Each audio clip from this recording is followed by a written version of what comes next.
The contour lines on topographic maps like this one indicate slope and elevation. In this 5-part video series, we'll explore the tools and methods used to determine elevation. I'm Todd Horton for the Illinois Professional Land Surveyors Association. A mapping survey collects the information we need to make maps. Maps can be enormously valuable for decision making. For example, in modern agriculture, we can use maps to analyze the shape of the land surface and to plan drain tile systems like you see here. We pay close attention to surface slope to produce efficient, reliable systems. You learned that slope is a ratio of rise over run. Rise is a change in elevation, that is a vertical distance, and run is a horizontal distance. Measuring horizontal distance is simple with a tape or with a measuring wheel. But how can we measure the vertical distance, that is, the rise between the points shown here? Well, that vertical distance is best found by a process we call leveling. To most people, this is a level. More specifically, this is a carpenter level. It has a bubble tube that indicates which end of the level is higher than the other. Well, how does it do that? You see, the bubble moves in a curved tube like you see here. That's a very flat curvature.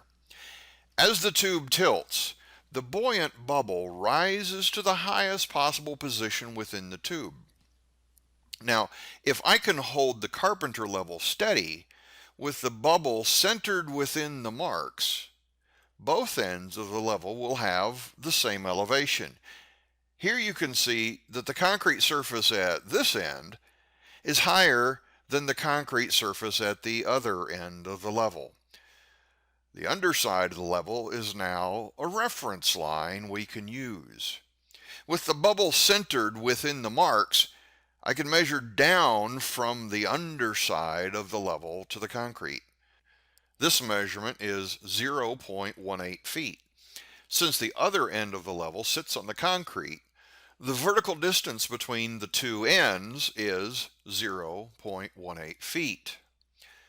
By repeating this process over and over, adding measurements end to end, we could find the vertical distance between two distant points. But that becomes very impractical as the horizontal distance increases. So, instead, for leveling surveys, we use instruments like these. This is an optical level. It's basically a telescope that can be oriented to create a horizontal or level line of sight. Well, how does that work? The level telescope contains a crosshair. The horizontal crosshair defines a level plane in all directions. That is, your line of sight through the horizontal crosshair is a level line, perpendicular to gravity. Just like the underside of the carpenter level was held level just a few moments ago, now your line of sight is level. Because the optical level is telescopic, you can see farther. If you can see farther, then the distance between your measured locations can grow. To measure elevation difference with an optical level, we also need a level rod.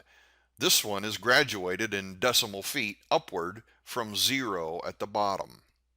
The difference in two rod readings taken from the same instrument location equals the elevation difference.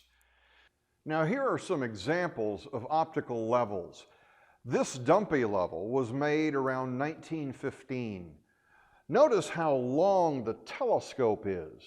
Using the 4 adjusting screws in the instrument base, a surveyor would level the instrument in 2 directions, centering the bubble in its cylindrical tube. The tilting level represented the next generation of leveling precision.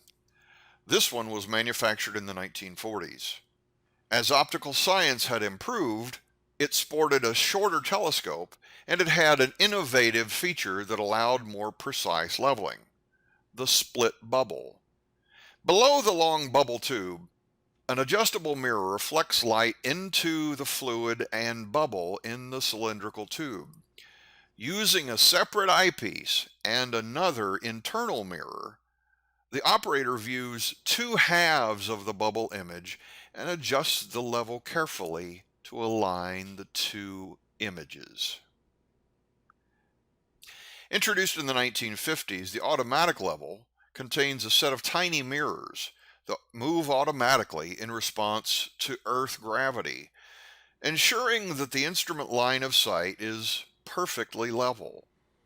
If the instrument settles during use, this automatic compensator simultaneously adjusts the line of sight back to the horizontal plane. Here you can see the top of the mechanism moving as the instrument is tilted. Because they contain compensators, automatic levels can give greater precision than older uncompensated instruments can. With the advent of inexpensive laser devices, the rotary laser level has made some leveling surveys possible with only a single surveyor. A revolving mirror produces a horizontal plane of laser light. A laser detector on a special leveling rod enables measurement at each desired location. Farm drain tile installation equipment commonly uses a laser plane to control the pipe depth, ensuring proper slopes and efficient drainage. For high precision, digital levels with advanced internal compensators read the barcode on a special rod while simultaneously collecting atmospheric pressure and temperature readings. Each of these methods creates a horizontal or level line. Using this line, just like we used the underside of the carpenter level, we can find elevation differences, but with a telescope or with a focused beam of laser light, we can extend that line much farther with greater precision. So far, you've seen the main tools we use for leveling. In the next video, we'll explore the basic processes of a leveling survey. I'm Todd Horton for the Illinois Professional Land Surveyors Association.